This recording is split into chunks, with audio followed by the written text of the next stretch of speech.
अजीज़ तुलबा, आज का हमारा टेंस आखिरी tense future perfect continuous tense है। फ्यूचर परफेक्ट कंटिन्यूअस टेंस बहुत कम इस्तेमाल होता है, लेकिन आपको आना ये भी ज़रूरी है। वैसे एक बात आपको कन्फर्म यकीन है और मैं बताता हूँ, अगर आपको पहला tense present perfect continuous tense आ गया, पास्ट परफेक्ट कंटिन्यूअस टेंस आ गया, तो फ्यूचर परफेक्ट कंटिन्यूअस टेंस तो आप खुद ही कर लेंगे, और वो भी थोड़ी सी पहचान से, थोड़ी सी तब्दीली से, क्योंकि इसमें थोड़ी सी ही तब्दीली होती है और वो मैं आपको तब्दीली बताता हूँ और फ्यूचर परफेक्ट कंटिन्यूअस टेंस हो जाएगा आपका 100% पक्का।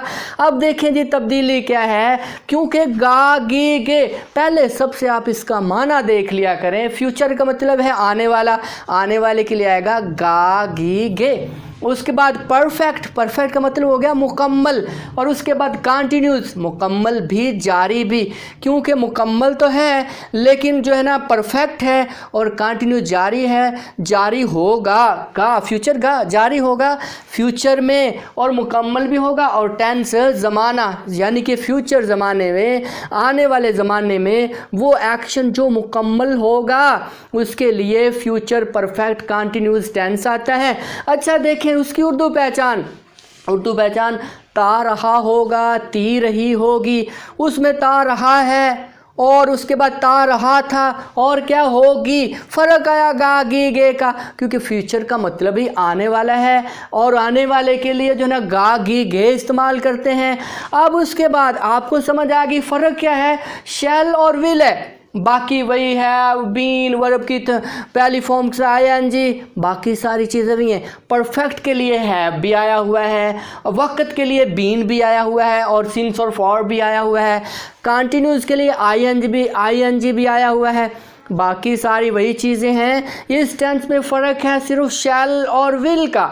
शैल और विल, फ्यूचर में शैल और विल का फ़र्क होता है, जो गा गी के लिए आता है, जो आने वाले ज़माने को बताता है।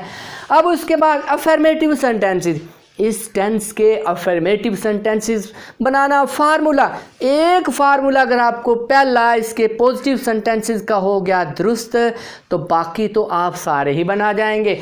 सबसे पहले आपको पता है जी सब्जेक्ट आता है, जितने भी अफर्मेटिव सेंटेंसेस होते हैं उनमें सबसे पहले क्या लिखते हैं, सब्जेक्ट। उसके बाद शैल और विल, शैल और विल फ्यूचर के लिए शैल हैव या विल हैव, साथ में बीन, शैल हैव या विल हैव, आई हुई के साथ शैल, बाकी सब के साथ विल।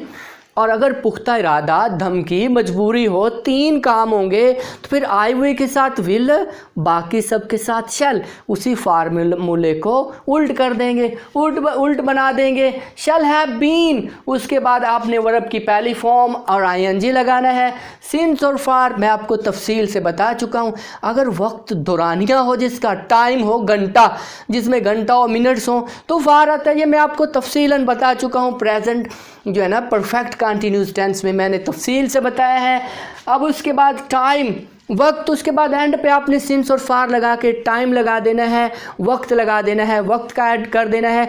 अब देखें जी इस फार्मूले के मतलब एक सेंटेंस बनाते हैं कि मैं जो है ना, मैं अपने दोस्त का इंतज़ार कर रहा हूँगा, तो ये तो हो गया कर रहा हूँगा, दोस्त का इंतज़ार कंटिन्यूअस टेंस फ्यूचर, लेकिन हम उसमें टाइम ऐड करते हैं, मैं सुबह से अपने दोस्त का इंतज़ार कर रहा हूँगा। तो अब देखें ये हो गया फ्यूचर परफेक्ट कंटिन्यूअस टेंस में। तो सबसे पहले आपने लगाना है जी आई सब्जेक्ट, उसके बाद आई के साथ शैल, आई शैल हैव बीन। याद रखें डियर स्टूडेंट्स कि सबके साथ shall have been, will have been, can have been, may have been. Have been आता है, शैल हैज़ बीन पूरी इंग्लिश में नहीं है, हैज़ बीन नहीं है, विल हैज़ बीन नहीं है, ये इंग्लिश में नहीं है, हैव बीन होता है, हैव जमा आता है उसके साथ, सबके साथ ही have, I we they you he she it, सबके साथ क्या आएगा, हैव बीन। अब सबके साथ आपने हैव बीन लगा देना है। उसके बाद वर्ब की पहली फॉर्म ING, सबसे पहले आई, इसमें आई सब्जेक्ट है, मैं, उसके बाद शैल, उसके बाद हैव बीन, वेटिंग, वेटिंग के बाद और वेट के बाद फार आता है, आई शैल हैव बीन वेटिंग फार, अब किसका, मेरे दोस्त का, my friend, waiting for my friend object हो गया। अब उसके बाद सुबह से, अब इसमें पॉइंट ऑफ टाइम है, इशारा है, तो सिंस मॉर्निंग, मॉर्निंग टाइम आ गया ना सुबह से, मैं अपने दोस्त का सुबह से इंतज़ार कर रहा हूँगा।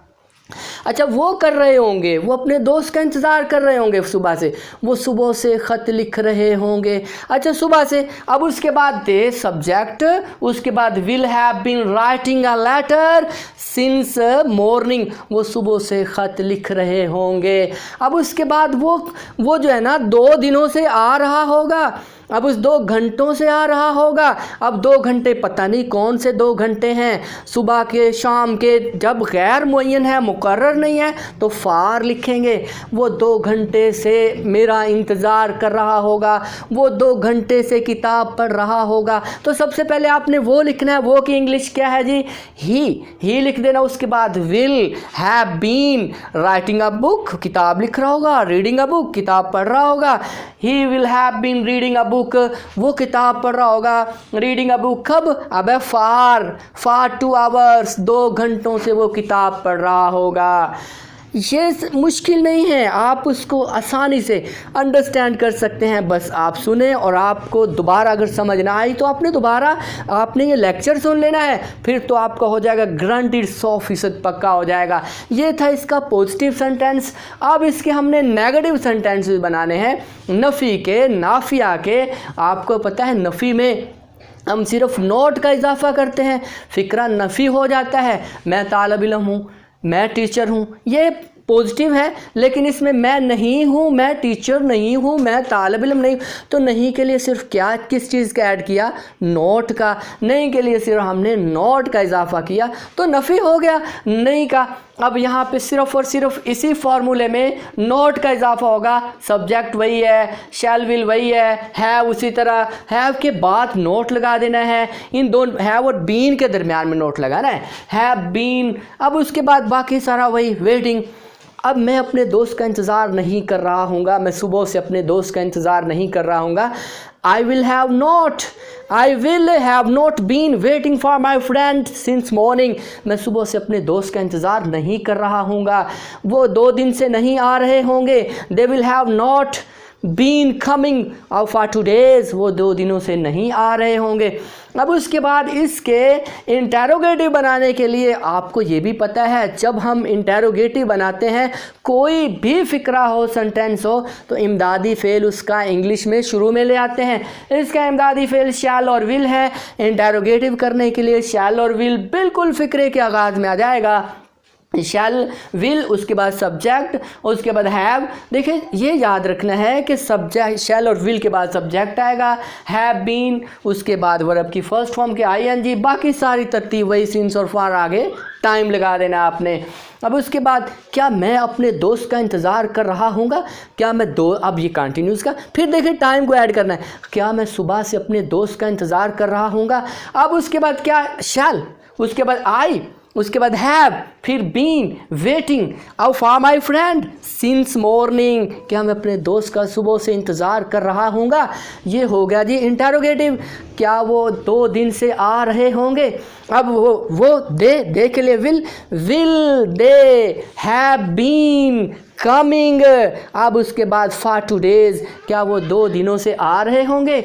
अब इंटरोगेटिव और नेगेटिव, बाज़ दफ़ा सवालिया भी होता है, नफ़ी का भी होता है, उसमें सिर्फ़ और सिर्फ सवालिया वाले में सब्जेक्ट के बाद नोट का इजाफा करेंगे, बाकी सारी तरतीब वही रहेगी। मैंने बताया कि फार्मूला आपको पहला पॉजिटिव आ गया, उसमें फ़र्क सिर्फ है जी, यहाँ पे नोट के लिए नेगेटिव आ गया, नोट लिख दिया नेगेटिव के लिए, और शैल और विल बिल्कुल आगाज़ में ले गए। सवालिया के लिए, सवालिया नफ़ी के लिए हमने सब्जेक्ट के बाद नोट लगा दिया।